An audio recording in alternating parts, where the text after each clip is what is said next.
Hello, it's Avery Grace, and I'm back again with another video. Now, I haven't done a video like this in a while.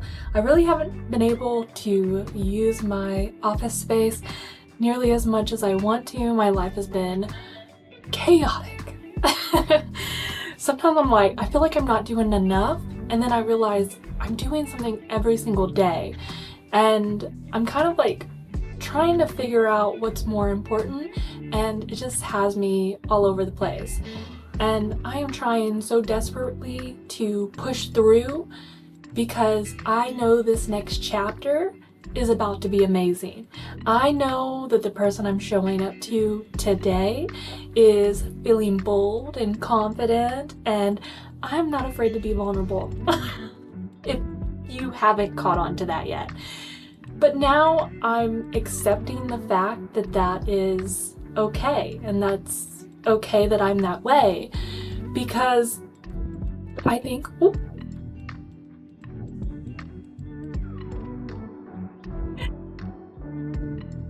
think it's okay to be a little soft in multiple ways. But to experience life by, trying your best. And it's been a difficult journey. It has. I knew that there was going to be some healing involved, but I didn't know there was going to be this much. You know, when you think like you're good, you're like, I'm over that. Well, I started the artist way, and I am so embarrassed it's taken me so long. And I'm still on week 2, and I've already posted, yeah. And it makes me feel like we can give up or we can keep going. And the thing about me is, like, I don't want to give up. I want to give it an honest go. I want to work hard. I want it to feel like I deserved it. The success that comes with the hard work. And so I started the artist way excited, and I'm still excited, but I've neglected it. And I never meant to. But I also never meant to neglect a lot of things. And for me, it's been really confusing, because it's like, what is important? I feel like that's what I'm trying to get to the bottom of. What matters in life? What do you want? When I first started, I did have big dreams. I did think about all the things. Like my biggest dream would be to own a couple acres of land, and to have a mid-century house with a beautiful yard. Like, I want the place that I live to be like my own little resort. Like, I have everything at home, so that the vacations that I get to take and experience isn't just luxury hotels or Airbnbs, but it's getting to experience life, getting to experience other cultures. I want my home to be home. I want to feel comfortable, have peace, but also, like, when I go on vacation, I want it to be the experience, the memories, not where I stayed, not what, like, what I did. Yes, a little bit of what I did. But, like, do you get what I mean? That's, like, my big, big, big goals. But those are just, like, still, like, that involves money, that's materials. So I've been forced, even before the artist way, to think about this over and over and over and over. And if there's ever anything that I hope to inspire with my audience, it's to ask questions, be curious, ask the why. and also how the how. And to, document yourself, even when you have a speech impediment. Sometimes I want to be like, okay, retake, start over. But then I'm like, that's not me. That's not who I am when I show up realistically. Like, I was just thinking before I turned this camera on, I'm like, just took a shower. I have no makeup on. I have this thing on my face. And I'm like, when am I ever going to look pretty for a video? Like, for a public video of letting people get to know me. Like, I get all dressed up and put makeup on when I do my other socials, when I go live or stream. But it's like, for some reason, YouTube, it's just like, I'm showing up as myself fully. And I've found comfort in that. And I've been healing because of that.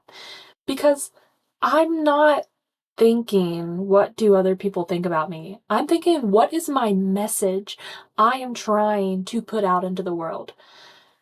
And, there's been a lot of this confusion where it's like, I want to be more. I don't want to just be an adult creator. I do want to be an adult creator. And I will be an adult creator as long as I can. As long as I can. But what is like my other passions in life?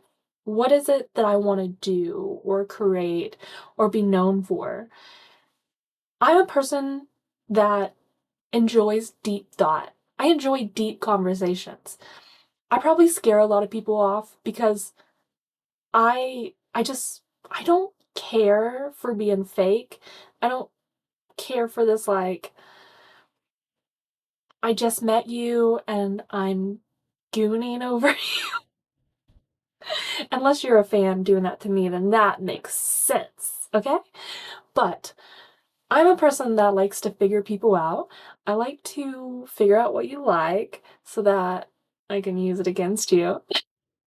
But also so I can get to know you and the type of person you are and the things you want to see and what it is about me that you like. What are you looking for? I'm always, like I said, I'm always asking questions and I'm curious. Literally part of my like breaking the ice with people is asking them what sparked curiosity to see more of me and what do you want out of this experience? Those are like my two main questions that I ask. And honestly, like you can steal that from me because it has been able to open up people to conversations to get to know them so easily. Just those two questions. Because there's a reason they chose you. There was something about you. And what do they want from you? And can you provide that to them? That's the big question. And I don't like to waste time. I want to get straight to the point so that we can get on to the next point. And but what do I want to do? Who do I want to be?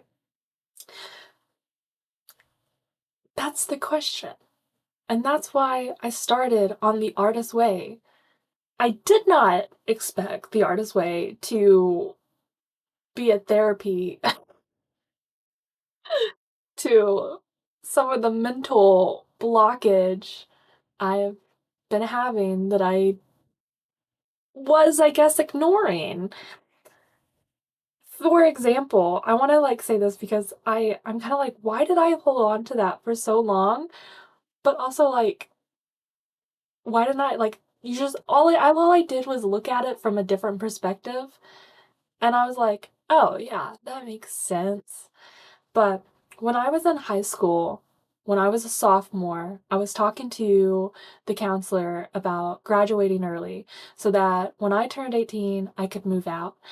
My living situation growing up has was all over the place. I lived with probably every member of my family, and I was even put into foster care at one point, to which my sister ended up getting me out, and I swore that that was a dream. This is the trauma response of like, I thought that was a dream until I told my sister about it. And she's like, oh no, that actually happened.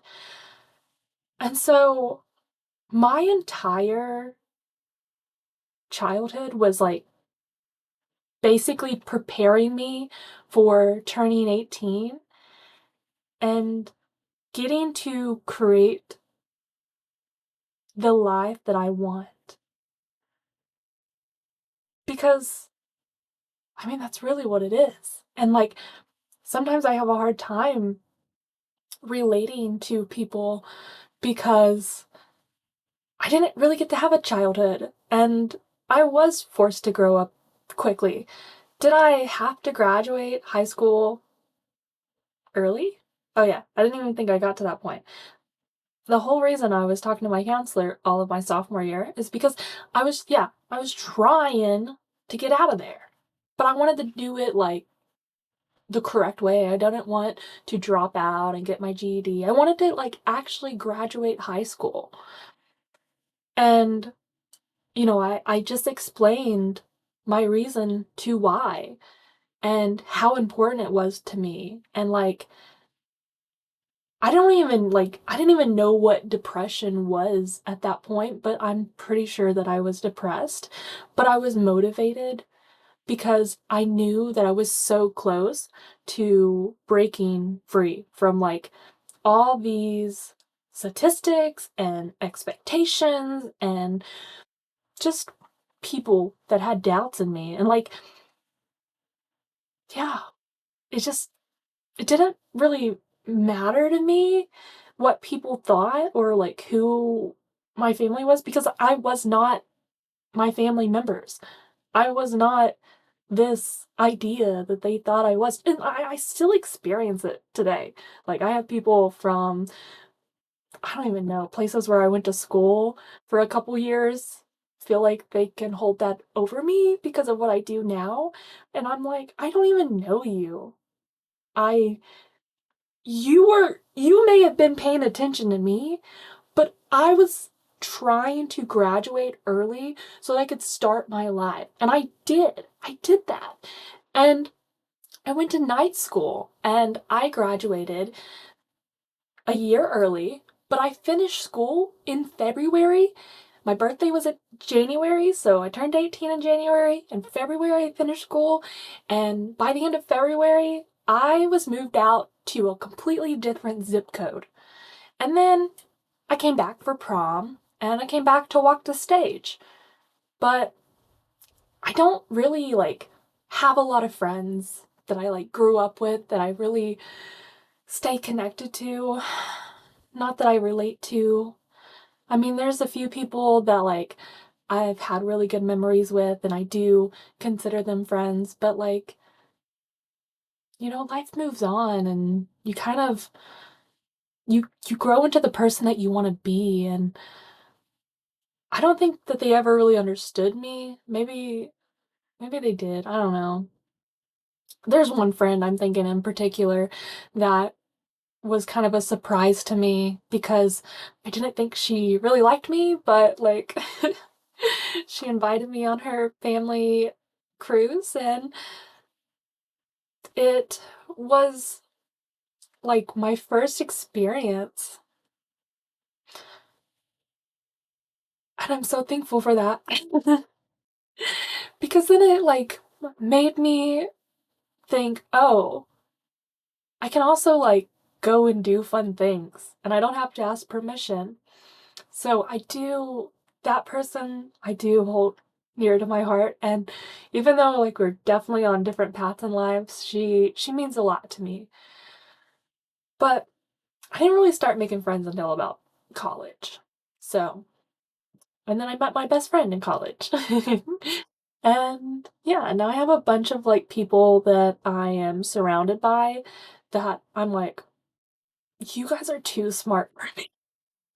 Like, I feel dumb being friends with them, but there's things like, there's a give and take in every friendship and every relationship. Like, there's something that you like about that person, or maybe you aspire to be in your they bring out a different version of you that you enjoy.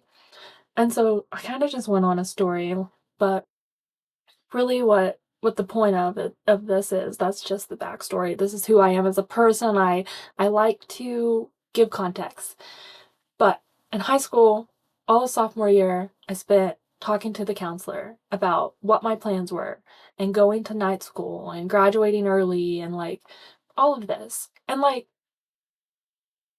I also think back then, because I also got accepted into a trade school to learn architectural design. And sometimes I wonder, like, who I'd be if I did that. Because I really love creating things and making things and seeing it happen in real time. And after it's finished. That's why I like being out in my garden. But I gave that up. I gave that up because I had other plans and other goals, and I had to, like, at the very bottom of every reasoning that I can give, the main reason is that I had to. Like, I had to without going too much into context, because it's just not something I care to talk about right now. But it was meaningful to me for this to happen. And I think that, like, if I didn't graduate early, I don't know where I'd be either. Like, that's kind of the sad part about it. And I've had a lot of moments like that in my life, but I always do what I think is best in every situation. And I've never regretted any of it. Yes, I've wondered what could have been, but that wasn't meant for me. At least not then. There was other things. So this is just to show you like how much emotion was behind like making sure that like I graduated. But I came back junior year. So junior year was when I was supposed to start night school. And I was told don't enroll into regular school, like enroll into night school when it comes around. So I tried to do that, but that counselor that I spent all of sophomore year talking to quit, retired, I don't know. She disappeared. Did not tell me she was doing that. I had no idea that was happening. And she did not pass the message along to the new counselor of what my plans were and what I was doing and why I was doing it and why it was important. And so I remember like being such an emotional wreck trying to explain to this new counselor like that, like I like this has to happen. Like you have to trust me. Because that is it had to. That's how I felt. And I had to basically tell this new person everything that I've been telling the other counselor for an entire year. I had to convince somebody that I don't even know to trust me, to believe in me, that I could do this, that I could graduate early. And she doubted me. She doubted me. She really fought me against this. And it just felt like, please, it felt like I was begging, like, please do, like, you don't understand why.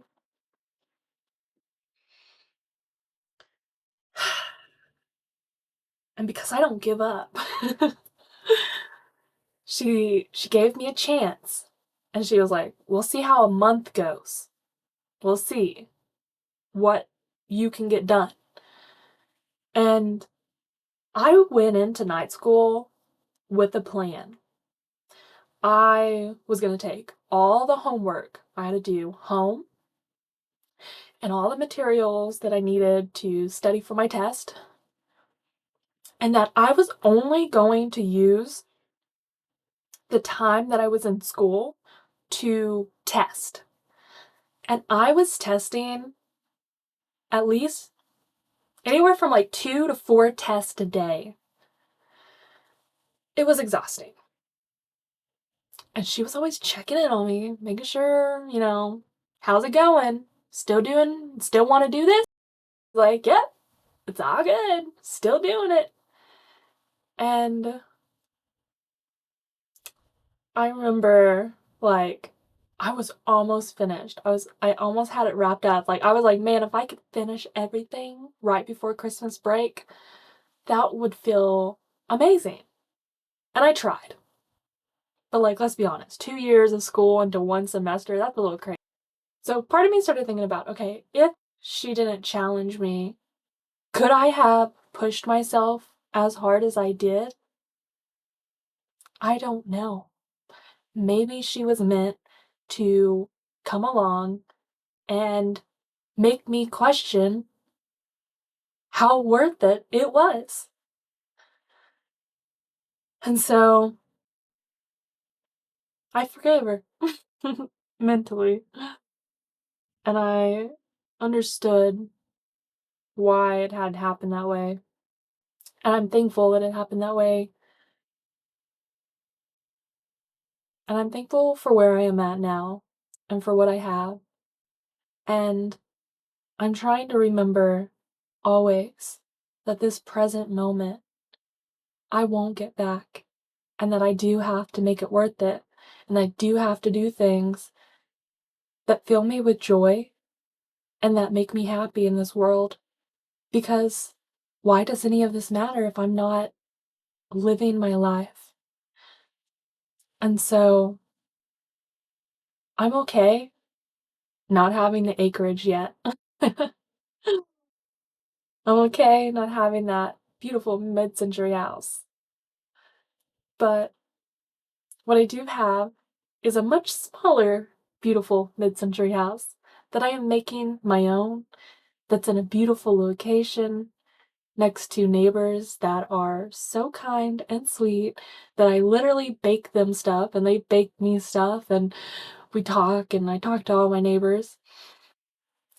And I feel like I live in a good city that when I have children, I think will be interesting to watch them grow up in, because it's very different than where I grew up. And I know one day I'll be a good parent when that time comes. And I'm so excited for that chapter of my life. But right now, I've got to lock in. I've got to heal myself first. And I've got to figure it out. What is it in this life that's gonna make me happy? And can it make me money? Truthfully, we gotta live still. And so that's why I've settled with, I'm okay with where I'm at. I'm okay with this small little office space that's also a storage room. Because this is life. This is the moment. And only I can make it better. Well, except, like, if somebody came along and was like, hey, live your dream, here's some money. Then that would be pretty sweet. And I think even if that happened, I would still live right where I'm at. I think I would learn that just because I have the money doesn't mean I have to spend it. At least, like, I can reinvest it into beautifying my home and, making wonderful, yummy meals and baked goods. Yeah. There's so many things I could probably name off right now. But I should wrap this up, because I don't even know if I've recorded everything that I've said, because I noticed the camera went off earlier. But it was really good getting to hang out with you, getting to catch up. I'll have updates on The Artist's Way. I will be finishing the book, the exercises, the course one of these days. So I'll keep posting about it. I'm determined. Sometimes, in high school I was rushed. As an adult, I don't know if I found that thing that rushes me yet. I'm just living. I guess I'm being patient because I know good things happen when you're patient. I didn't get here overnight. It's been like 10 years. It took me getting to this exact moment. And I love this moment. I love everything I got in this room. I love the person I am. The 5 animals I have. My partner. My life. My friends. The fact that I'm starting to reconnect with my family. I think they're healing too. And life almost feels perfect. And so that's something I do have to remember. I created all of this. I made this possible. And it all started when I had to prove a high school counselor wrong. Alright guys, that's all I have today. Thank you for listening. I'll catch you in the next one. Bye! Don't forget to like and subscribe and comment down below. Okay, bye-bye guys.